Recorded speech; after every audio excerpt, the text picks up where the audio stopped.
এরা সেই দেখলেই মনে হয় সেই হাসিনারি নির্বাচন কমিশন এখনো এখানে বসে আছে।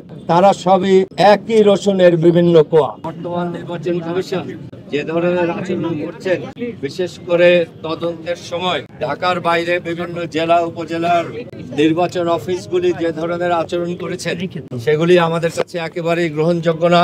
এবং আমি দুপুরে আরেকবার এই বিষয়ে কথা বলেছি। আমার মন্তব্য হচ্ছে যে জেলা উপজেলা পর্যায়ে নির্বাচন কমিশনে যারা আছেন তারা আওয়ামী লীগেরই সাজানো সংস্থা। তারা আমজনতার দলের মতন ঘোষিত ভারত বিরোধী একটা দলকে এবং এইরকম একটা বিপ্লবী নেতা জনাব তারেক রহমানের মতো একটা দলকে নিবন্ধন দিতে চান না বলেই আমাদের মনে হচ্ছে। আপনাদেরকে একটা ঘটনা বলবো।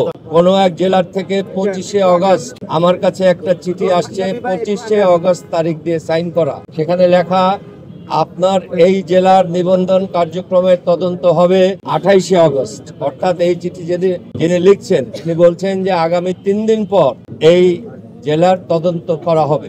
এর পরের লাইনে উনি লিখছেন, আপনার দলের কেউ আমাদের সাথে যোগাযোগ না করার কারণে এই তদন্ত কার্যক্রম সুষ্ঠুভাবে পরিচালনা করা যাচ্ছে না। খেয়াল করবেন, 25 তারিখে যে কর্মকর্তা বলছেন 28 তারিখে তদন্ত হবে, সেই কর্মকর্তা ওই চিঠিতেই লিখছেন আমরা কেউ যোগাযোগ না করার কারণে এই তদন্ত সুষ্ঠুভাবে করা যাচ্ছে না। অর্থাৎ 25 তারিখেই উনি 28 তারিখের তদন্তের ফলাফল দিয়ে দিচ্ছেন। আর যোগাযোগটা কিসের? আমরা কেন একটা অফিসের সাথে যোগাযোগ করব? উনি আসবেন তদন্ত করতে আমাদের অফিসে। তাহলে এই যোগাযোগের অর্থ কি অন্য কিছু ছিল? আমি সাধারণভাবে যেটা বুঝি যে আমার যদি কোনো দুর্বলতা থাকে আমি তখন গিয়ে থানায় যোগাযোগ করি, ডিসি অফিসে যোগাযোগ করি, যাতে আমার সমস্যাটা সমাধান হয়। তো উনি তো আসেননি, 28 তারিখ এখনো হয়নি। 25 তারিখের চিঠিতেই উনি 28 তারিখে তদন্তের তারিখ ঘোষণা করে 25 তারিখেই বলে দিচ্ছেন আমরা কেউ যোগাযোগ করিনি। এই জন্য উনি সন্তুষ্ট না।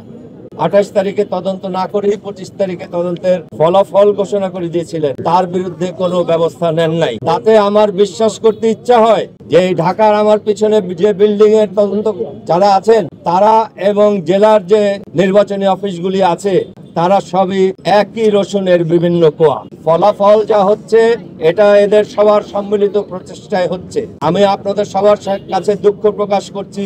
তারেক ভাইরা জুলাইতে যে আন্দোলন করেছিলেন আমিও তাদের সাথে ছিলাম, কিন্তু যে ধরনের পরিবর্তন আমরা আশা করেছিলাম বাংলাদেশের বিভিন্ন প্রতিষ্ঠানে এবং অফিসে এই নির্বাচন কমিশন আমার পিছনের এই বিল্ডিং এ, তা সেই রকম কোনো পরিবর্তন আমি দেখতে পাচ্ছি না।